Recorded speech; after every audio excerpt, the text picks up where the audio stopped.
5 seconds. Mr. Vice Chairman, I wish the matter had not come up for discussion in this House in the form in which it has come, because we will be discussing, it appears, the same subject more or less piecemeal in connection with the other two bills as well. What was necessary for the government in this connection was to provide for a general discussion on the report of the Finance Commission, the kind of thing that we have on such reports, and after hearing the views of the members, here they should have formulated a bill. Even if they had formulated the bill earlier, the bill should have been preceded by a discussion on the report. It would then have given us an opportunity of dealing with this rather important subject in our public finance and indeed in our national life.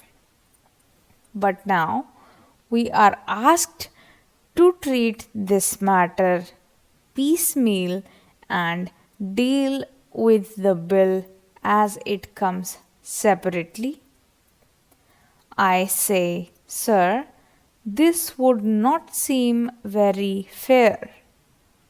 It is true that we have had two other reports of the Finance Commission and that we have had certain opportunities of discussing the issues raised by the Finance Commission on previous occasions.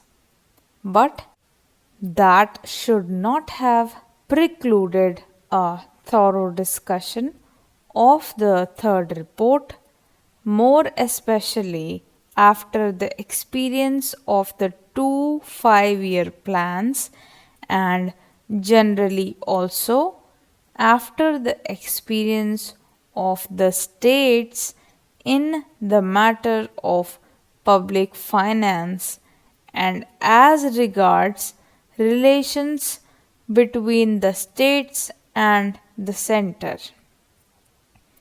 All I can say is that the government does not understand the magnitude of the problem or the urgency or the seriousness of the issues involved.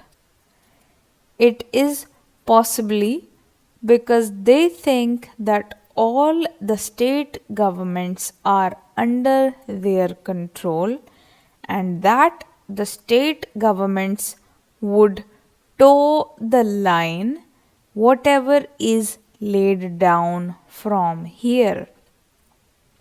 Suppose, sir, today a number of states had been outside the control of the same party which controls the central government, problems would have become acute because conflicts between the state governments controlled by certain other parties and those controlled by Congress party, which controls the central government, would have arisen sharply, calling for a thorough discussion and mutual consultation in a different way.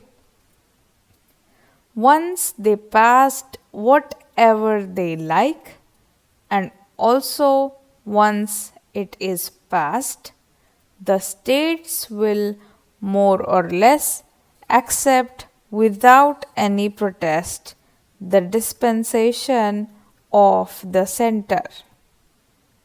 Now, that the bill is before us, we have to speak on this subject rather on the general themes.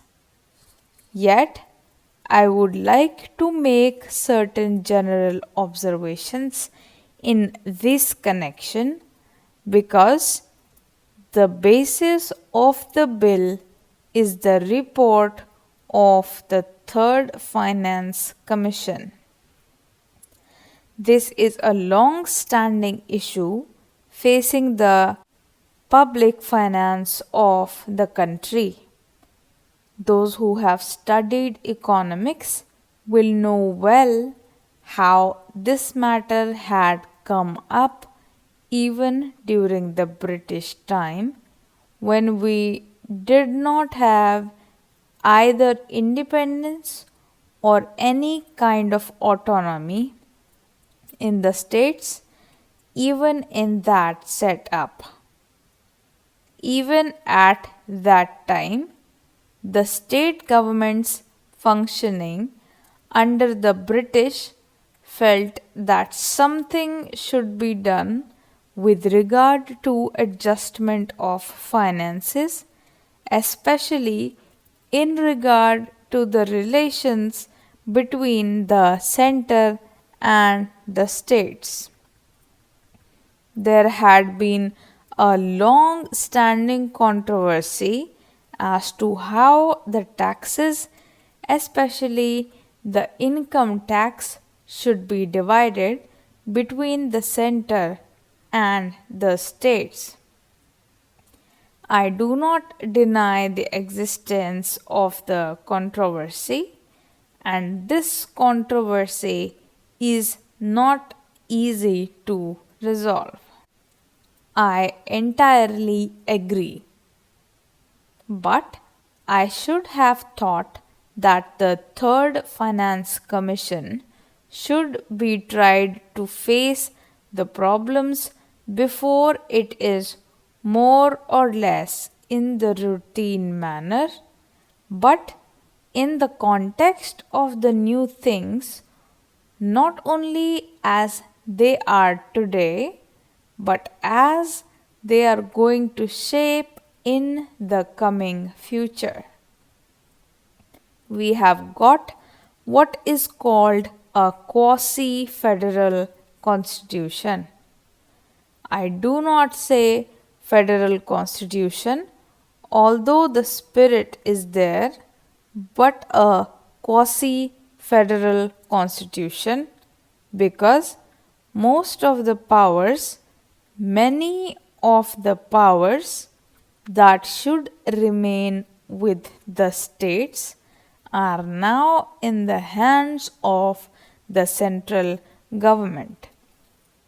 Therefore, in that way, it is more unitary in character than federal.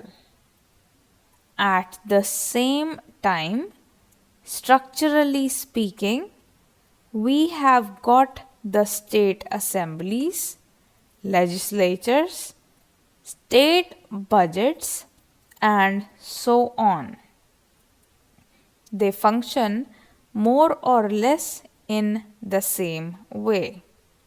But if you go a little deeper into the affairs, it would immediately lead you to think that the states do not have any substantial real power, especially in the matter of finance.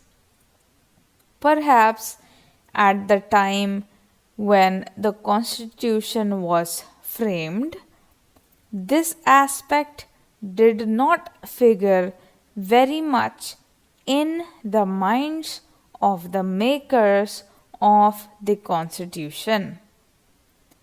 We had just become free, and the concept of welding India into a solid nation was uppermost in the minds of those people who framed the Constitution and all the others as well. In that background, it was quite understandable that it should be the dominant thought as to how to put the different segments of our country into a whole, namely the Indian Union.